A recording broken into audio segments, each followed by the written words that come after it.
you know, I want to go through with this kind of question thing. 6 or 3. It just kind of What switches specifically did from you like, notice about culture from the 3 novels you read? I think there was definitely a consistent tone between all 3 books. You could call it like a Russian tone. Maybe there was like a sort of formality, especially with all the different Russian names and exactly, that's what I put in my notes actually. almost like a sterner, blunter tone. I'm not sure what it books in the way people talk.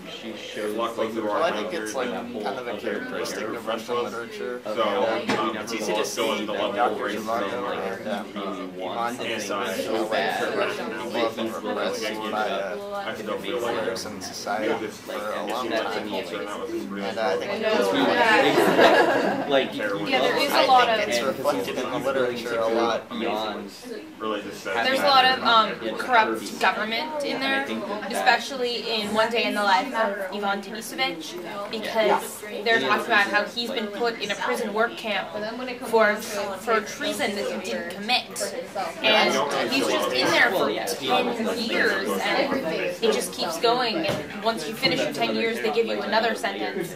So, and it's also brought up in Zhivago and Crime and Punishment, so there is a lot of the Russian government not being their favorite thing in the world. And this book is actually based on his experience in like I said, Soviet Russia. The books are similar to like Dickens, where there's like a lot of political commentary. And you kind of have to have that background information when you read the book to really understand that. I think across. Sorry. Go ahead.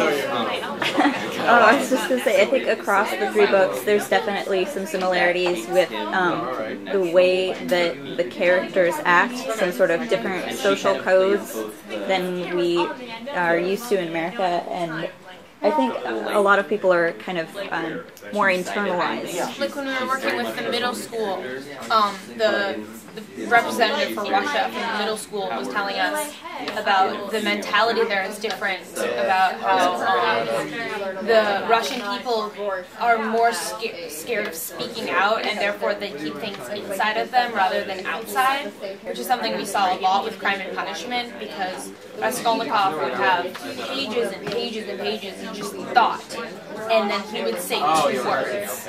But think about it from a cultural perspective. I mean, in here, doesn't it say, like in a little author's bio, that he went to prison for speaking out against the government? So, like, speaking out against anything, I think would I remember that I'm in middle school, like we studied So it just, it created a cultural mentality. a whole semester's worth of transformation bills, so like basically breaking down fairy Yeah, you're definitely not supposed to question things, at least not out loud. You can question things when you're alone in your own head, but it's not something that you're not supposed to talk to people about if you feel uncertain about something. But at the same time, I found when people are talking to each other in the novels, like in Crime and Punishment in particular, people were very honest and blunt about how they felt about each other, and that may have just been the characters in the book.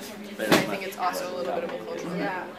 But the keeping to yourself can also be seen in Crime and Punishment, where like a lot of people know that he committed the murder, but nobody really turns him in. In fact, like Porfiry just finds out just because he questions him so much and convinces him that he's guilty. I mean, he is guilty, but Porfiry Petrovich definitely just keeps talking to Raskolnikov about the murders without specifically saying, "I know you did this," for a really long time, like 150 pages. But later in the novel, I mean, a lot of people know that he did it. Everyone knows that he did it, but no one specifically is like, "I'm going to the police." They're just like, "We know you did this, Raskolnikov. You should probably do something about I that." think that ties into the culture, and like, oh, that's his business. Yeah, definitely. Keeping in your own business. I think there's definitely also a portion of people not liking the government, and that going over into the police force and people basically saying we can deal with this here. You don't. It's not a matter for the police. We're not going to turn you in because we don't like the police either. So. That's interesting because, like, I noticed, I think frequently when like they hold authority and like really high regard. It's like Katerina Ivanovna is like in the streets. She always says like that the Tsar. I don't know how high of a position the Tsar is, but it's like king. So, but they were like saying that the Tsar would be like bring them to Yeah, exactly. So their interaction it's interesting. also shows so much. And when the Tsar visits in Zhivago, With their they're very impressed that the Tsar would come out and visit their regiment in the army. And it's just like, wow, there's actually this person in power. It's not just a blank, there's some dude over there. It's an actual person. That's another interesting thing about the mentality about not speaking out and the government being corrupt, because they're all set in different times. It's like this is set in the time of communists. Yeah, I think so. I think this was in like the 1880s. 1866. 1860s, so even earlier. This one was kind of like throughout all the different times. It goes from like 1905 to 1911 and back. I mean, it talks about the revolution and the Civil War. So even though they're different time periods, there's a lot of pieces. Yeah, it's kind of a very similar mentality throughout the basic idea of like all these different teaching them what it meant to be. Definitely. Another cultural element that I noticed was like the idea of status and power and how it's really important like where you fall on the social chain and the class chain. Even in Ivan Denisovich, when they're in like a gulag and a work camp, it's still like the richer people who are getting food sent to them, you know, they still have like importance, and there's like different tiers of power. Where you are in the gang. Yeah, where you are in the gangs.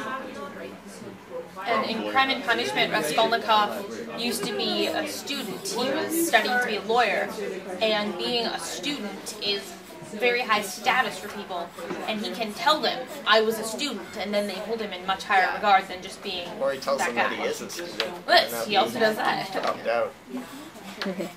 And then Zhivago is a doctor, and sometimes people really care that he's a doctor, and sometimes he's just another guy in the army.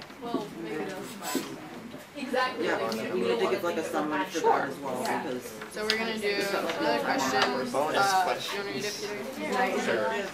So this question is it important or wrong that Zhukov is at home at the camp? What is the value of maintaining humanity? no, not really about Not really wrong, is it like morally wrong for Zhukov, but like wrong that humans could reach like such a level that they feel at home in a prison camp.